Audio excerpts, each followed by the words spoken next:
आधुनिक भारत के निर्माताओं में जिन जिन का नाम लिया जाता है उन सब को भारत के सोचने समझने वाले प्रत्येक व्यक्ति ने जानना आवश्यक है, क्योंकि जो भारत हमको निर्माण करना है वो अभी पूरा निर्माण नहीं हुआ है।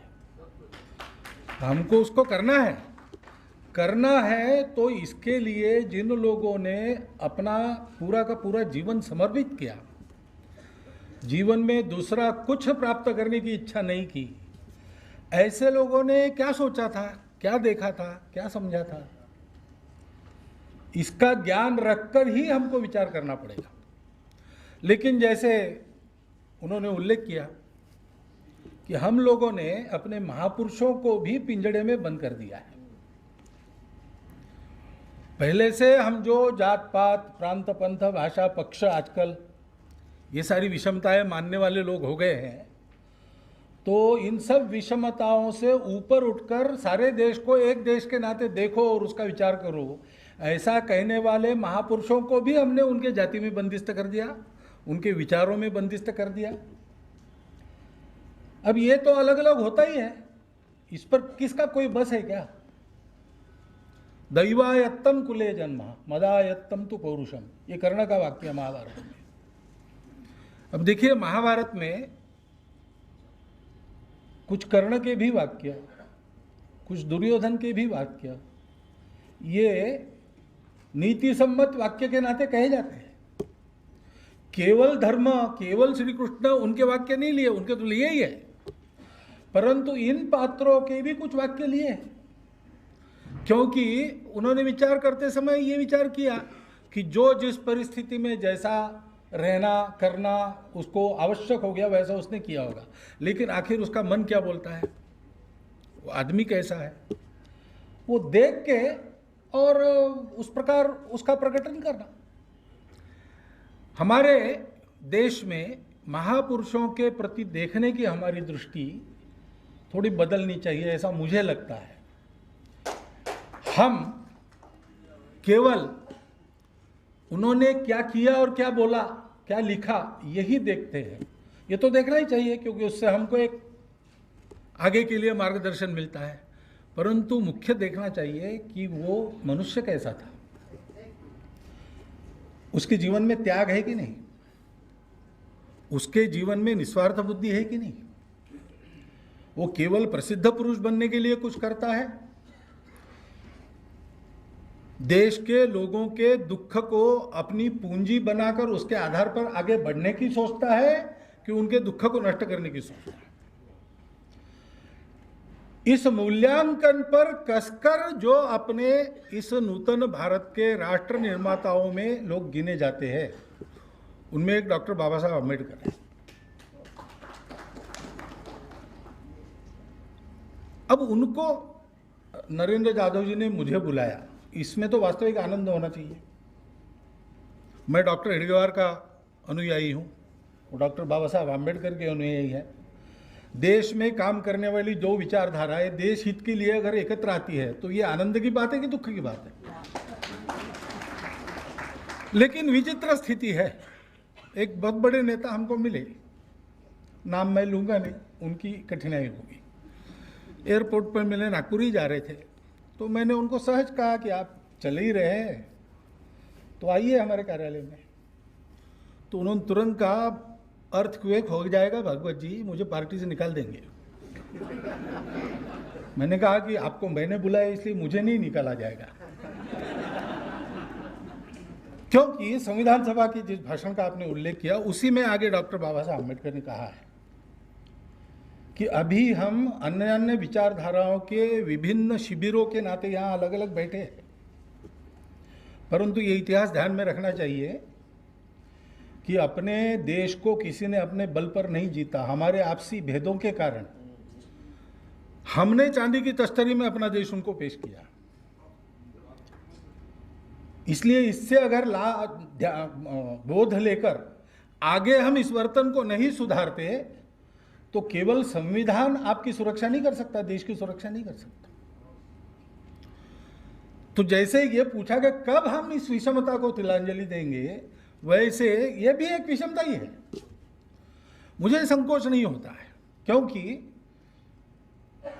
जैसे ये समाचार आया कि अब जरा नरेंद्र जाधव जी संघ वालों से नज़दीकी साध रहे, ऐसा समाचार वो मैंने आज देखा, आज ही देखा आते समय।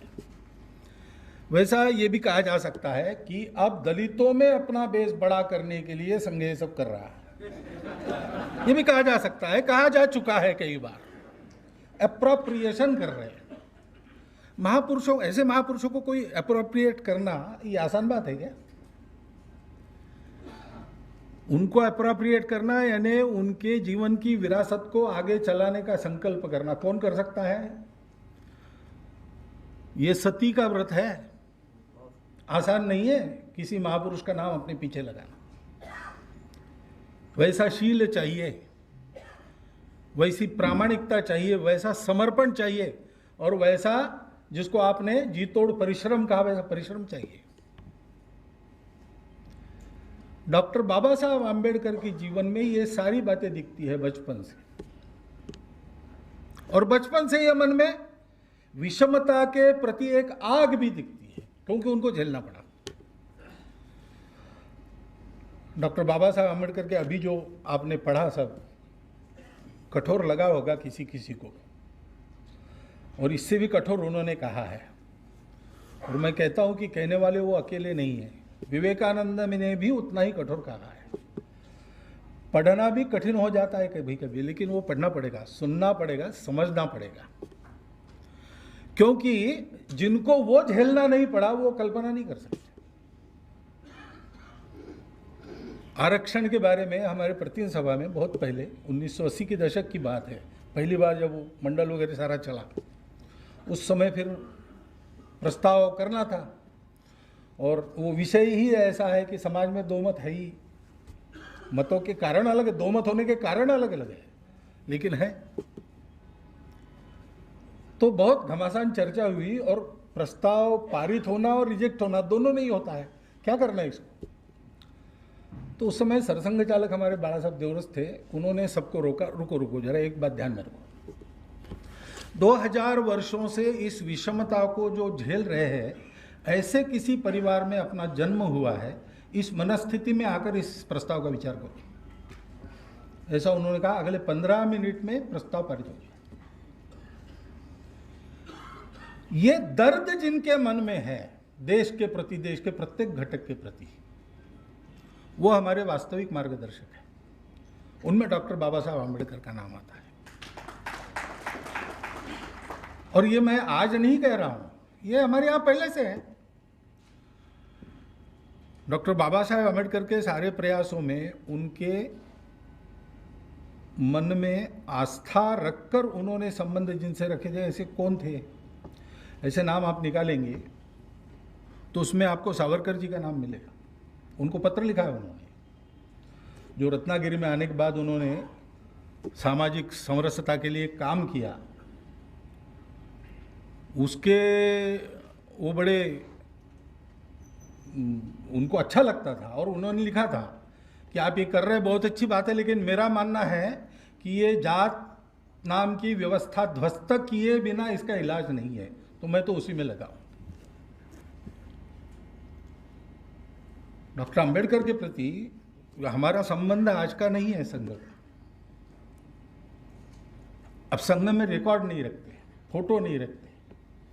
स्वयंसेवक को प्रसिद्धि के मोह से दूर रखने के लिए जो पत्थर कालन की है, उसका एक नुकसान हमको होता है कि हम उसका डॉक्यूमेंटेशन दे नहीं सकते। लेकिन ये बातें हुई है। हमारे एक संघ शिक्षा वर्ग में डॉक्टर बाबा साहब अम्बेडकर आए डॉक्टर एडगार को मिलने, वो थे तब की बात है, 1936 होगा शायद। क्या दादा याद है क्या?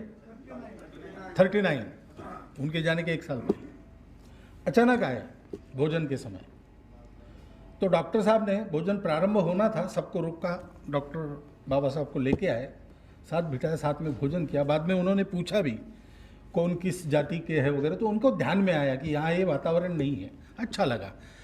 उस दिन दोपहर जो बौद्धिक वर्ग होने वाला था, उस बौद्धिक वर्ग को डॉक्टर साहब ने रद्द किया और उसके जगह डॉक्टर बाबा साहेब आम्बेडकर का भाषण रखा।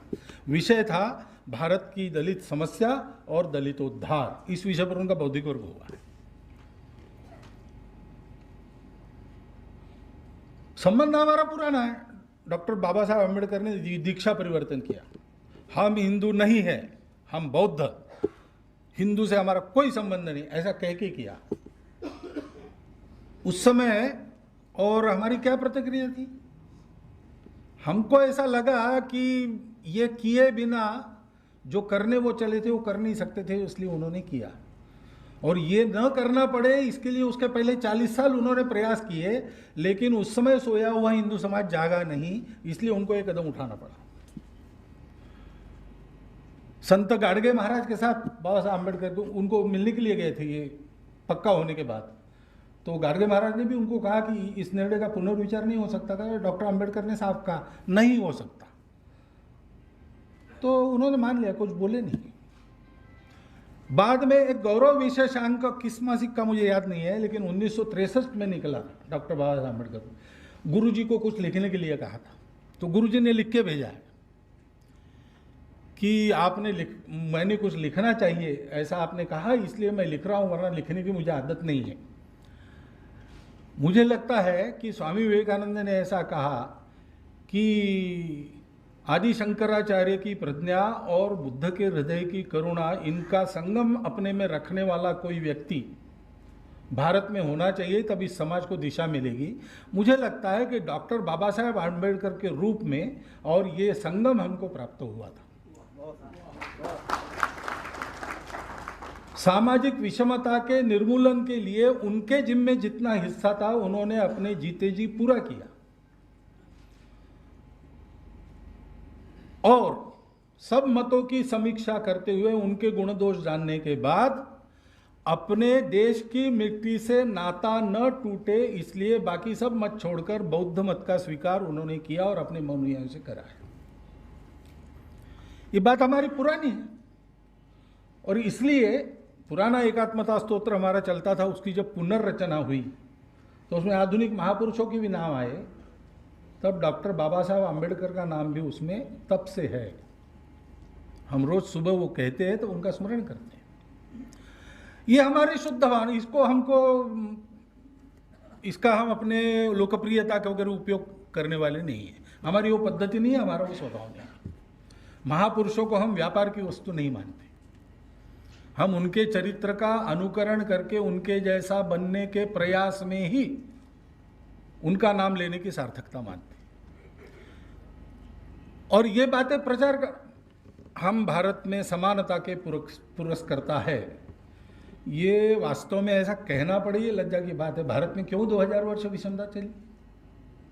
क्यों चली? मनुष्य के स्वार्थ के कारण चली। सब में ब्रह्म देखने वाली आध्यात्मिक दृष्टि देने वालों का सामाजिक तत्वज्ञान विषमता का कैसे हो सकता है? हमको देखना पड़ेगा। जो सनातन हमारी धर्म दृष्टि है उसके आधार पर हम गत 2000 वर्षों में चले कि नहीं चले? मुझे लगता है कि धर्म के नाम पर हमने बहुत अधर्म किया है, और इसलिए हमारा तो नुकसान हुआ, वो धर्म बदनाम होता है। डॉक्टर अंबेडकर का कहना था इसको सुधारो, 40 साल उन्होंने प्रयास किए, और वो प्रयास करने के बाद भी जब उनके ध्यान में आया कि नहीं, बहुत देर है अभी इनको जागने में, अभी नहीं जागेंगे, तो फिर वही जो आशंका उन्होंने प्रकट की थी कि विषमता से ग्रस्त लोगों के विस्फोट से अपनी लोकशाही टूट जाएगी, तो विषमता डॉक्टर बाबा साहब आम्बेडकर का दीक्षा परिवर्तन हम लोग अपने देश के लिए एक बड़ा उपकार मानते हैं। यह हमारी भावना है। लेकिन डॉक्टर बाबा साहब आम्बेडकर ने एक ही काम किया क्या? वो केवल दलितों के मसीहा थे क्या? केवल विषमता निर्मूलन के काम में थे क्या? ऐसा नहीं है।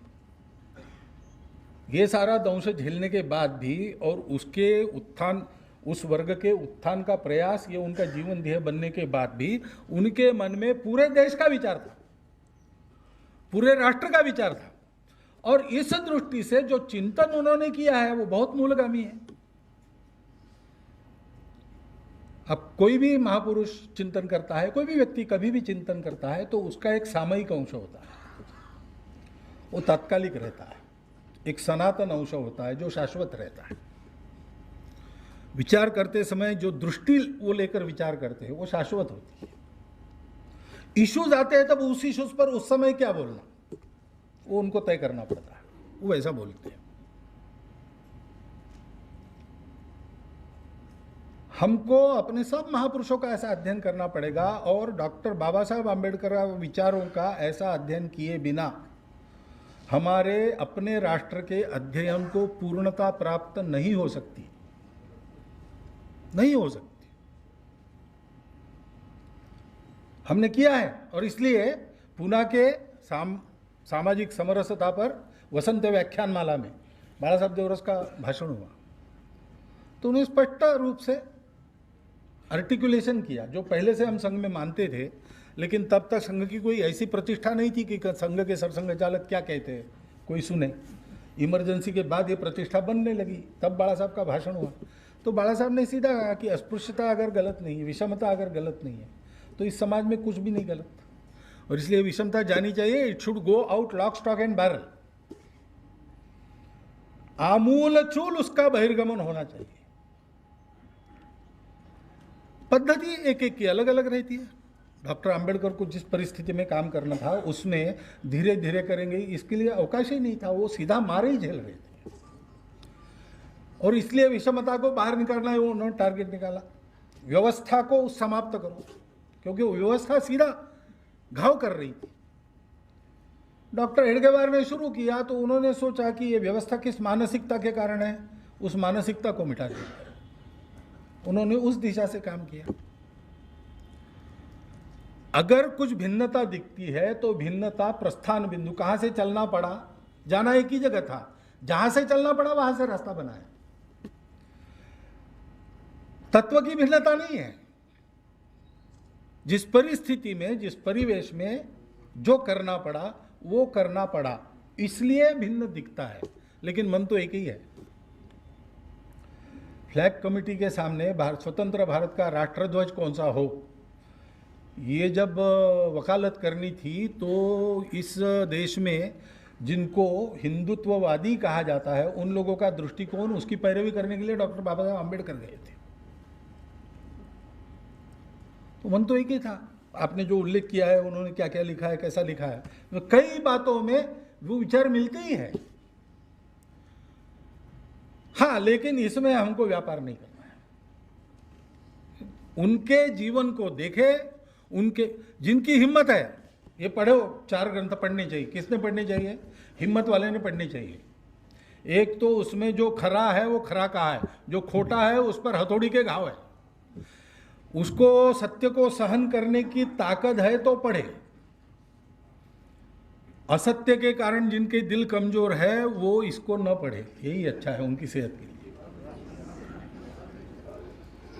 जिनको अपने पूरे समाज को एक मानकर उसके सुख में अपना सुख मानकर जीवन जीने की इच्छा है वो जरूर पढ़े। जिनको ऐसी बातों को फैशनेबल शब्दों में लोगों के सामने बोलकर अपना स्थान उत्पन्न करना है वो न करे, क्योंकि ये शब्द जब बोलेंगे तो उसके पीछे पीछे सर पे जो दायित्व आता है वो ऐसा गहरा और ऐसा ऊंचा होता है, उसके भार के नीचे दब जाएंगे। जिनके मन में प्रामाणिकता है सत्य को जानने की और सत्य और न्याय के लिए अपना जिसको बहुत प्रिय मानते उसको भी क्षणार्ध में छोड़ने की तैयारी है, वो इसको पढ़े। ऐसे लोगों के लिए उपयुक्त है जिनको अपने देश को बड़ा करना है दुनिया में, अपने धर्म, संस्कृति, समाज का गौरव बढ़ाना है, सारे विश्व की समस्याओं का उत्तर देने वाला भारतवर्ष जिनको खड़ा करना है, इसकी प्रामाणिकता से ऐसा जो सोचते हैं और उसके लिए सब कुछ छोड़ने के लिए तैयार है, वो लोग पढ़े। आवश्यक है। ये इच्छा जिन लोगों के मन में है उनको इन सब महापुरुषों को पढ़ना आवश्यक है। और सामाजिक विषमता का दंश झेलने वाले अपने समाज के अपने ही अंग की मुक्ति, ये एक विषय लेकर काम करने वाली जो धारा है उसके मुकुटमणि डॉक्टर आम्बेडकर को पढ़े बिना वो अध्ययन पूर्ण हो नहीं सकता।